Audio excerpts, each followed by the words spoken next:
hub to turn teachers into streamers. Never fails. Someone's going to try and make money, make some industry out of this change. So there were predictions that it would grow and reach further into the classroom, that online platforms would become an even bigger part of the classroom. And of course, Facebook is interested in classrooms. Google Classroom, which my university uses, that is, of course, a very large corporation using a learner management system.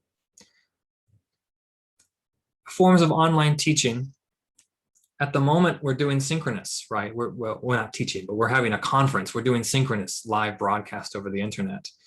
But there's also hybrid forms, which my university is trying now. There's asynchronous forms, on-demand lessons, pre-recorded. I assume most people here have some experience with one or all of these to varying degrees after last year. I'm going to focus on synchronous. Synchronous is the focus here with streaming and live broadcast. So during the pandemic, portals to formal language teachers and informal language YouTubers or content creators may have looked more similar than ever. I think there's a lot of room for research here into how students view teachers post-pandemic, during the pandemic, how they're thinking of us now that many of them may experience us only through a screen.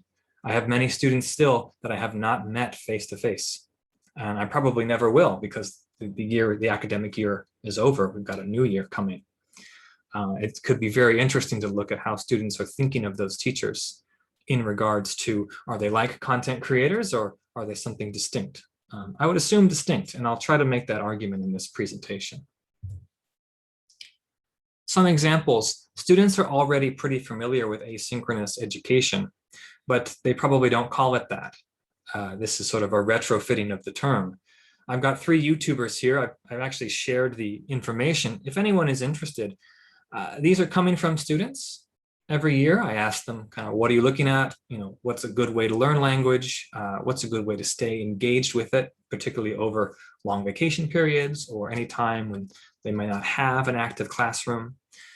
So I've listed the names of these YouTubers here. Students are already quite engaged with forms of online learning, even prior to last year. This is an article that was particularly interesting. A few years ago, Atlantic Monthly ran it, The Linguistics of YouTube Voice. This is something maybe some of us are thinking about. The author was interested in the ways that content creators speak online. And she highlighted a few details here. You can see there's many different points. There's elements of overemphasizing vowels and consonants. So saying things like exactly and totally, and it's magic, it's fascinating. Even now I get self-conscious. Am I speaking more like a teacher or a YouTuber?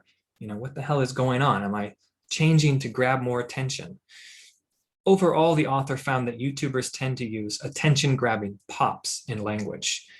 And this was focused on the English language, but I assume it is most likely true in any language for any YouTuber or content creator. And there's this exaggeration of the way people speak, exaggerated body language, facial expressions, intonation, sped up and slowed down. This quote towards the bottom by Mark Lieberman, University of Pennsylvania, I found this quite good.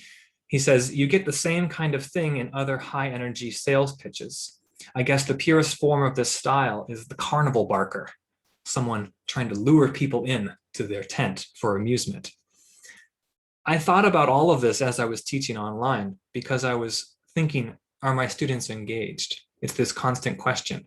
When their cameras are off, when their mics are off, are they listening? Are they there? Are they present in the room? There is no room. So these sorts of rhetorical strategies have developed on YouTube because YouTubers need the attention of viewers. Do I now have to adapt these for my classroom? This was a huge question on my mind. Still kind of wondering about it. These YouTubers, again, I want to emphasize that students are already using many of these resources. And for some students, it might be their first exposure to English used in a sort of naturalistic setting. If the YouTuber is in Canada or America and they're doing a lifestyle blog or video, and they're using English in a McDonald's or some typical, say, conversational space where you want that authentic English, they're also using YouTube English. Are students being exposed to English for the first time through YouTube and all these attention-grabbing pops in language, this specific style of speaking? I think that's another potential field of research, area of interest that could be explored. There's also, of course, Instagram as another similar source of language usage. And these content creators require authenticity and attention more than anything. They need people to watch them. And so their language usage draws towards this attention-getting format. And you can see the modality in the upper right, this purple box here. There's a gross simplification of modality, of modal verbs, meant to be instructive, meant to be educational, but it has to be condensed down to a meme format in order to get people to like it and to look at it, because the medium is so limited. Language learning apps in the attention economy. I'll speak about the attention economy more in depth and explain the authors who talk about that. These apps, and I should say I've used Memrise and I've used Duolingo. Duolingo is quite big these days. I've used these and I enjoy these, but these do operate within this sort of gamification of learning. And they have networked peer progress, they have behavioral psychology. I think without taking maybe a Luddite position or a cynical position, we can at least say these apps have specific limits. They can motivate certain kinds of language learning, and I think the research shows this. I find in particular that vocabulary and grammar forms are very effective to drill, but if we're talking about communicative, fluent, extended production, these apps might fall short. However, they operate within this attention economy, and students use these. They use a lot. I'm always asking students what they use. The latest one seems to be one called Cake, which is in the center, the pink image there. It shows short videos of people using English in what are meant to be naturalized settings. That one seems to be quite popular with students. Now I'm going to focus on streaming. So we have all of these resources, YouTube and Instagram and all of this. I want to focus on streaming video in particular. As a live and unedited broadcast, it's the closest to online teaching, with people doing a live broadcast with a chat function, almost just as I'm doing right now, supposedly interacting with people, supposedly. Streamers seek to develop communities and bonds with their viewers, as well as impart knowledge, teach skills, share experiences, or simply entertain. Streamers, I don't know the familiarity level of people, and I always have to remember, Kevin, not everyone knows what this research niche, but they are very popular. They do video games and will comment. They do cooking and will comment, art, and they'll comment, and they'll broadcast an image of themselves alongside their activity. And people will watch this. I imagine most people are somewhat familiar with this by 2021. If not an active viewer, we're familiar with it through relatives, friends, watching it and enjoying it. Now, a lot of what streamers do, if you think of imparting knowledge, teaching skills, shares experiences, entertain, a lot of these are what we're doing as teachers, I think. This is what we seek to do. We seek to make communities in our classrooms, and we seek to do a lot of the same things. So my argument or my theory here is to understand how streaming functions theoretically. My argument would be if we could understand streamers better, we might understand how teaching online is changing or shifts our practice, because you already have all this theory about streamers. But to understand that, we have to start with how communication is shaped by the nature of the internet. So at this point, I'm going to get into theory, and my worst fear is that it's too obtuse and abstract and out there. So I want everything grounded. I want everything practical. I'm a big believer in theory should function for communication, not for its own self. So the nature of the internet, how communication is shaped. There's already several decades worth of research and theory on this. The first one to start with, I think is important, is attention economics. There was a book by Shoshana Zuboff a few years ago called Surveillance Capitalism. And I actually just watched a presentation on that topic, which was very good. And it's another term for that. In the ways in which our attention is commodified as a form of labor.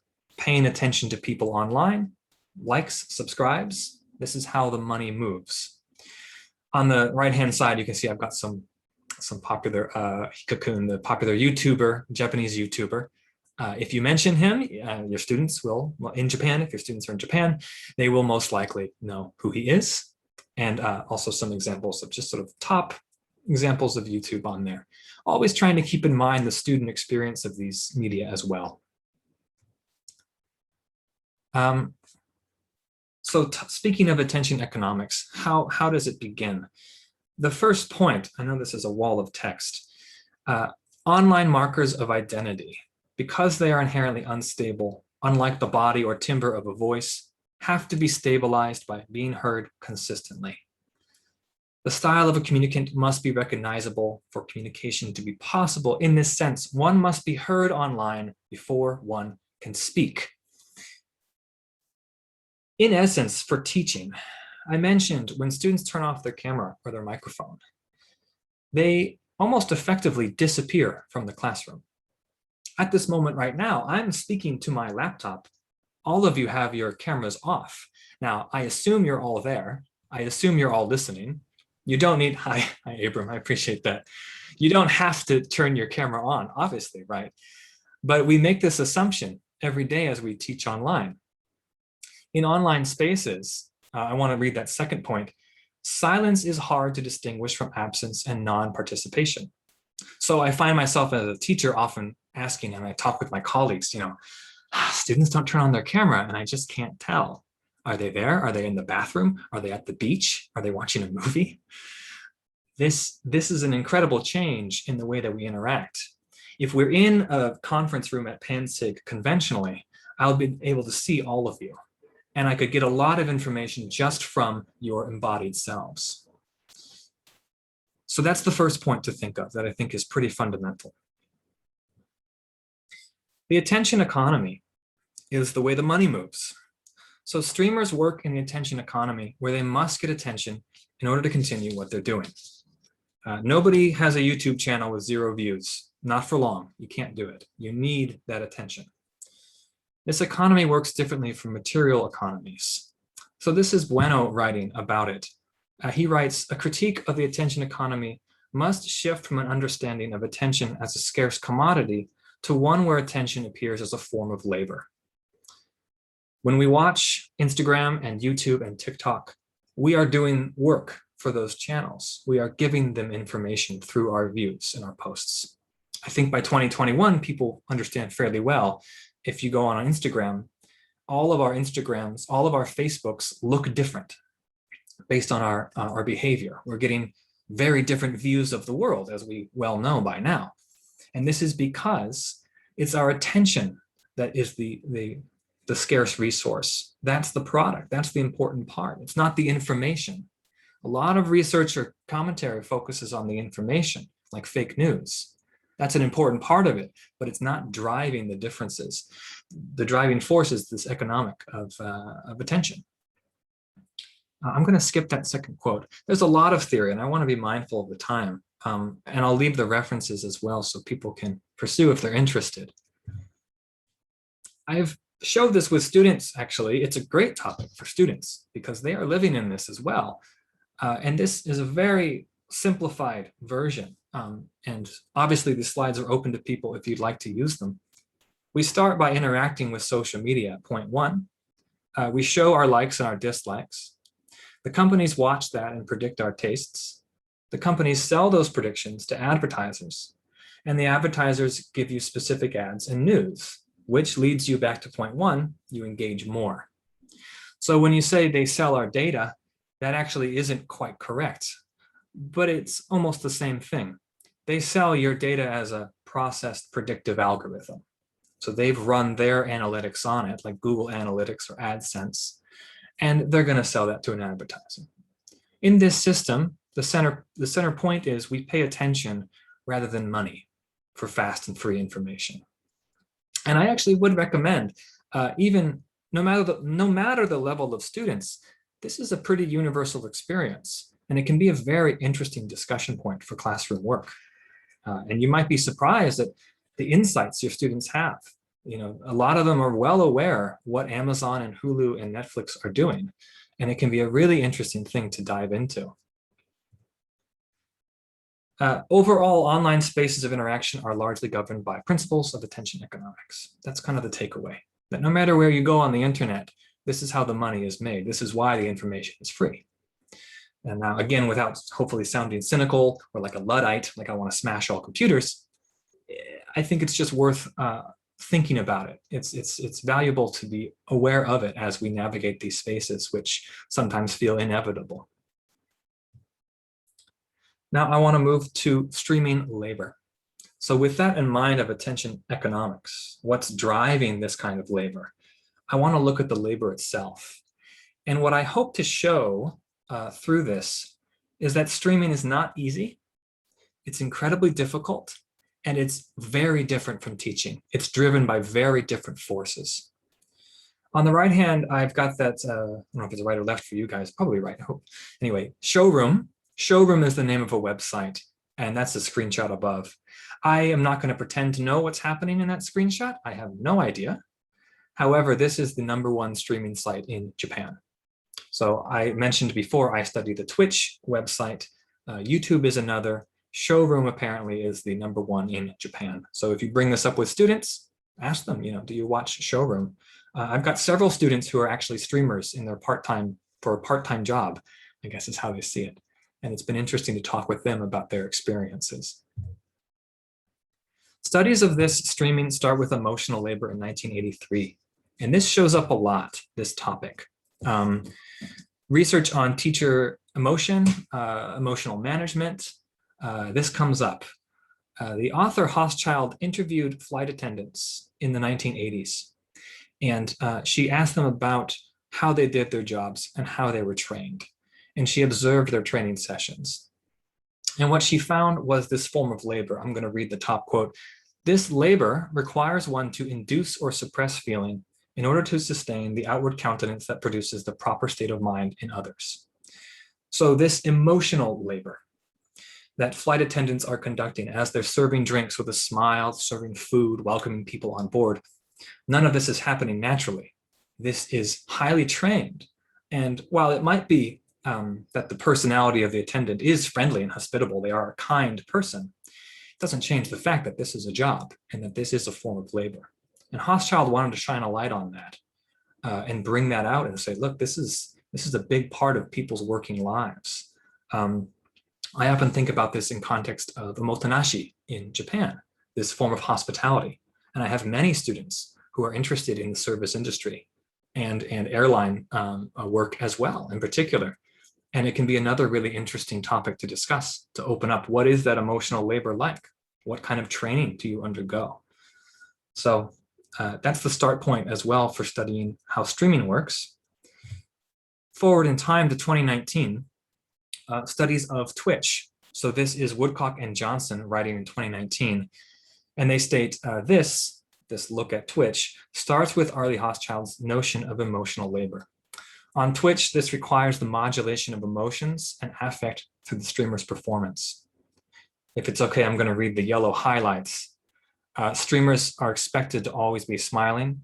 They must be constantly on. It takes a toll on even the most extroverted people. What they're speaking to is that the work that streamers are putting in is not simple and it's not easy. And this resonated with me as a teacher, both in the classroom and online.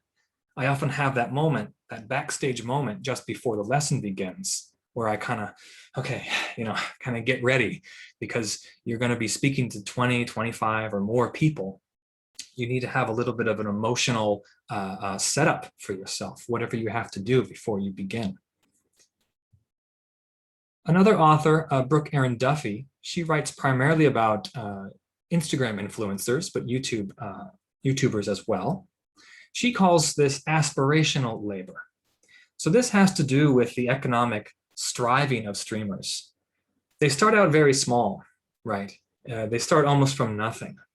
And they work for many months or maybe years at very low levels of sustaining numbers, aspiring to one day live that lifestyle that they are promoting.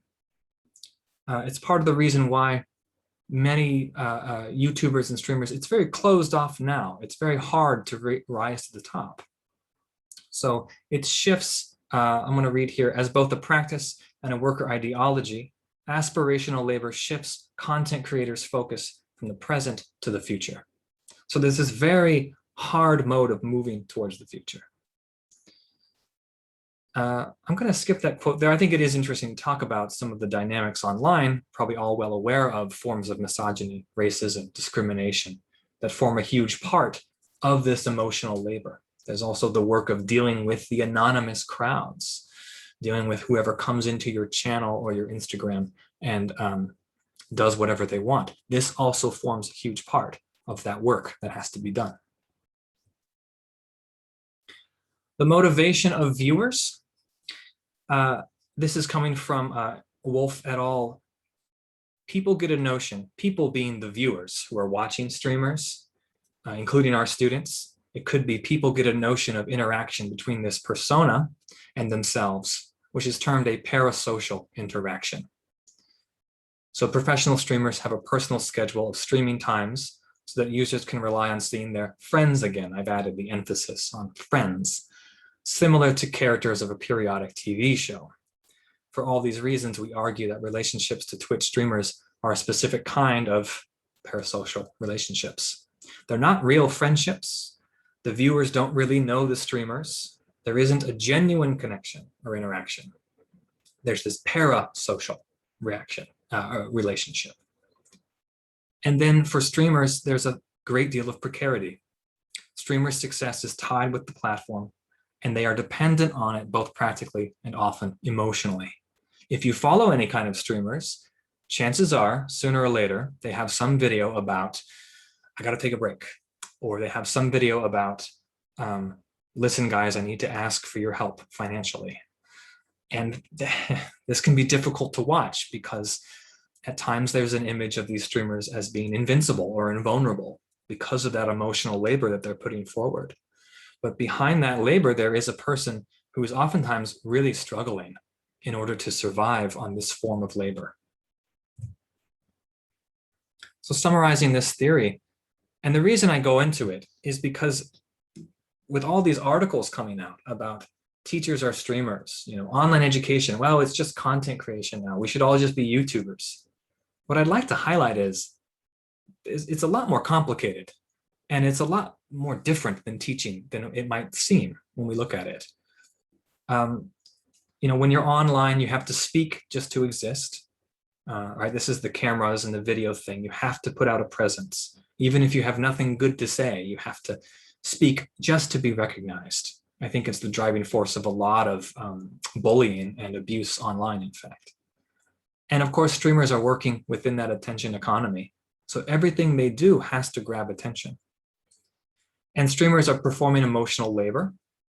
They're motivated by parasocial relationships, viewers, and maybe to some extent streamers as well. And streaming is precarious, irregular work. So I hope that sort of outlines what the form of stream, what it kind of is behind the curtain a little bit. Comparing online teachers with online laborers, something I was doing every morning when I would get up last year and think about, what am I doing? I'm talking to this camera all day, and how are students taking this in? Do I have to compete with social media for my students' attention? I think this is a perennial question. Anytime new technology enters our lives, conventional forms, conventional institutions like education have to find the way to respond. Should I borrow linguistic strategies from online laborers, like that YouTube style, that popping language? Should I start doing that? Is that going to be effective? Oh. Will Gen COVID, view educators as alternative types of streamers? I'm thinking particularly, I have a niece and a nephew, they're 7 and 5 years old. They had their entire school year online. How do they view education? How do they think of teachers? Do they think of them as YouTube videos? How do they tell the differences? I think this could be a really rich topic for child psychology research, which is not my field, but I think that it's a really interesting moment in time. I want to go through some of the arguments going back and forth. So are teachers just content creators now? Asking the question of the title of this presentation. Well, we could say yes. Streamers communicate well. Streamers are engaging. People learn from social media. Emotional labor is similar to teaching. And anyway, this is inevitable. But you could counter and say, well, no. Fundamentally, streaming is profit-driven. It's not education-driven. Teachers, already we can be generally engaging. In the classroom, online, we have those tools at our disposal. And I would also ask, if people feel they learn things from social media, I think it's worth asking, are we learning or are we experiencing media? There's a big difference between investigating something and just having it wash over you. We also have a benefit. Teachers are not restricted by the attention economy. We don't have those same limitations. And if we're going to consider this to be inevitable, I would argue dominant voices typically present themselves as inevitable. Facebook, Google, Twitter, their whole motto, their whole MO is to present themselves as inevitable. We are the news. We are your friends and family. This is where you go to find them. That's historically consistent with dominant voices. That's usually what happens. I apologize if there's a lot of text here, but I do want to put finer points on some of these and then wrap up. Online labor relies on appeals to authenticity, grabbing attention, and gamification, Duolingo, Memrise, Cake, these sorts of things. But as conventional teachers, our situation is quite different. We have a built-in authenticity. We have a job title, a classroom, accredited courses. We have the socio-cultural trappings of education. We dress a certain way, we speak a certain way, we have these things. We don't have to grab attention, we command attention. We have grades and consequences. We have standard expectations, we have institutional support and family support. It's common to say, listen to your teacher. What did your teacher say? What does the teacher think? Can you get a deadline? Can you do this? Our relationship with attention is entirely different than it is for streamers, however much we might look like streamers online. And finally, we have assessment. We don't have gamification. There is, of course, gamification in TESOL pedagogy and in conventional pedagogy, generalized pedagogy. And there is research on how it motivates students. But I would argue that we have so much more. This is only one tool that we have. We don't need to rely on it. We also have quantitative assessment and qualitative assessment. And especially with qualitative assessment, I want to make the argument in that tick box on the upper right, right here, creator-viewer interaction, so streamers, they're driven by profit. They have parasocial relationships and they have communities. And I don't mean to downplay these. I should mention, I do research this topic. I do watch quite a bit of streamers and I like it.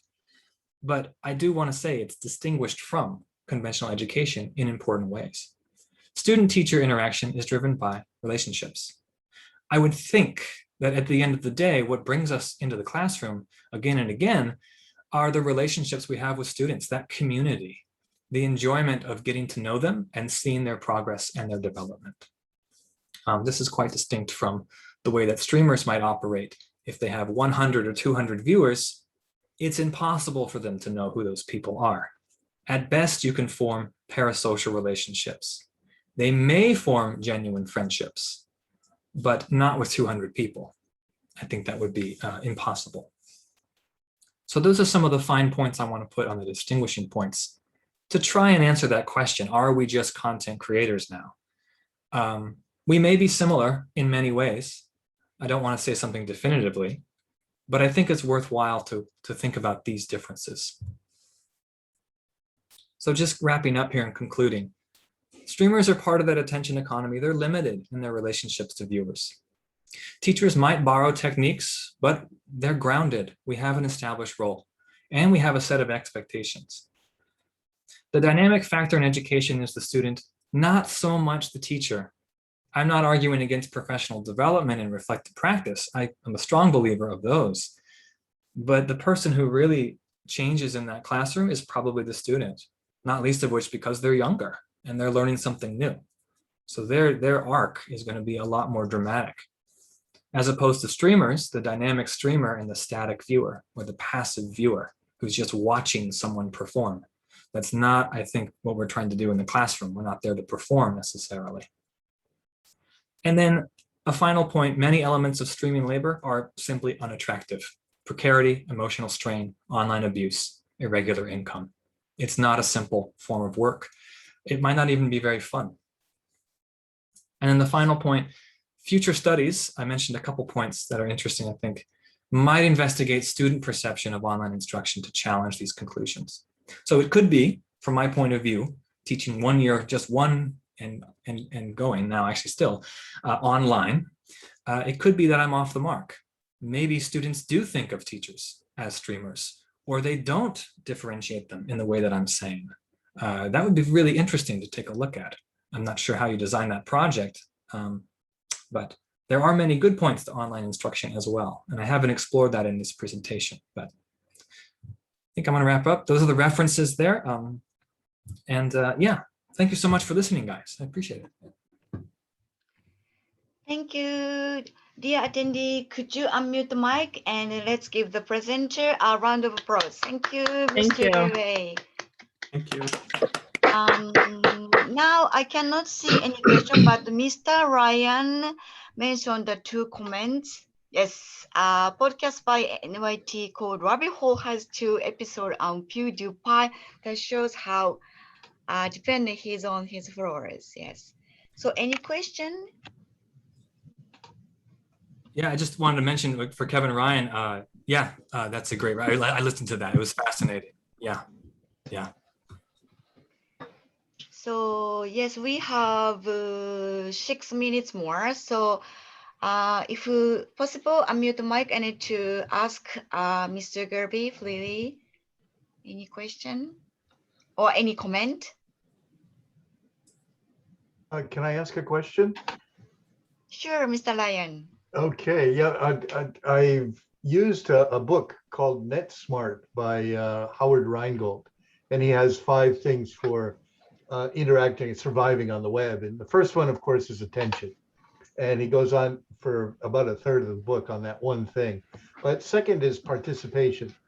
And for the difference between attention and participation, or the way they interact, do you have anything to say about students interacting online, participating, as opposed, would you encourage them to become bloggers in English, for example, or video bloggers or something like that? Yeah, I see what you mean.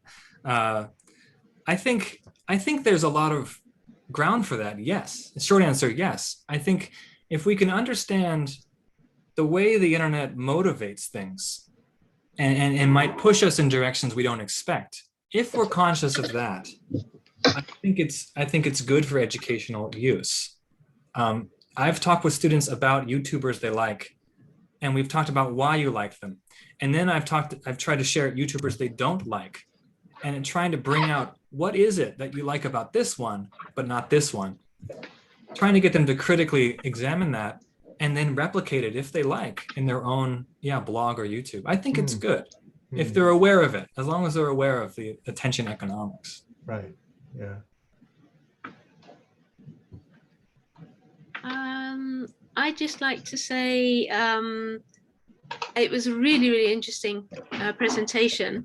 I teach media studies to 3rd and 4th year students. I'm British, I'm supposed to be teaching about British culture, so it's about British media, but we always compare British and Japanese media, and we look at YouTubers.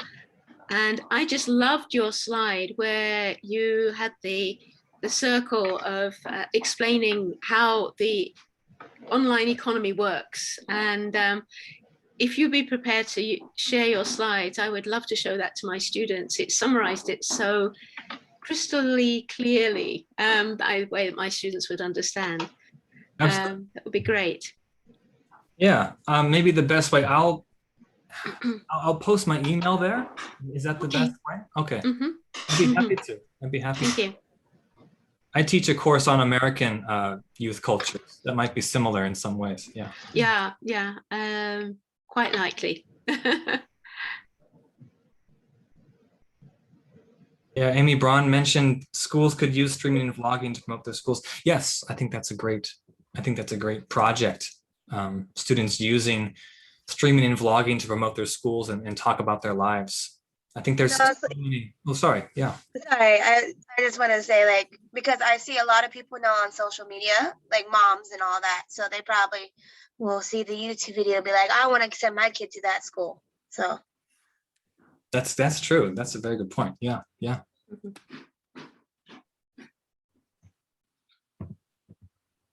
We have 3 more minutes. Any comments?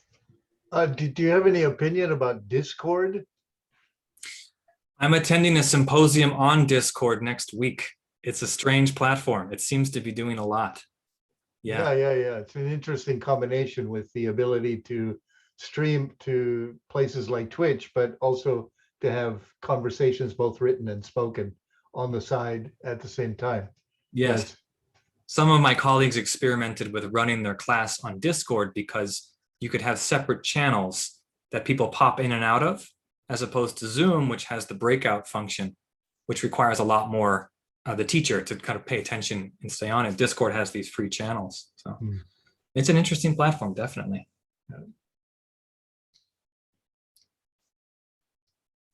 Okay, any comments?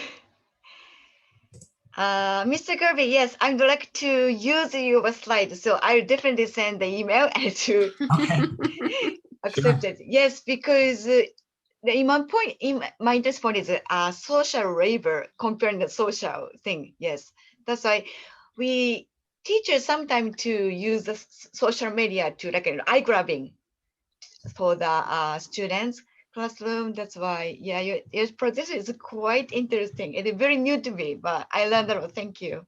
Yeah, of course. I think students, I would want to say again, students will surprise you if you start asking them, what's your experience online? What are you seeing? They always surprise me with their insight. They really understand better than me because they grew up with it. It's almost an intrinsic part of their lives that they've taken for granted. Yeah. It's one of my most fun lessons was when my Japanese seminar students were joined by a bunch of international students who were visiting on exchange program, and we had a lesson together. So I decided to talk about YouTube. And so I asked them, we had very many different nationalities, European, Asian, North American. So what kind of activities do the top YouTubers do in your countries? And it came out, it was parallel everywhere. So the guys do pranks and the girls do fashion advice and makeup advice. And those are the most popular YouTubers around the world. So I thought, well, we're not so multicultural after all, are we? And the students were also so surprised to find that as well. Yeah. But it is quite fascinating, especially comparing the British YouTubers with Japanese, how the kinds of pranks that they carry out are very different, and the kinds of makeup style and way that they relate to their viewers is quite subtly different. Yeah. And so, I'd like to have more time to be able to start analyzing these differences. Well, thank you. So I have to say to stop recording. And again, please unmute mic and to provide a big applause to Mr. Kevin Garvey. Thank you. Thank you. Thank you, guys.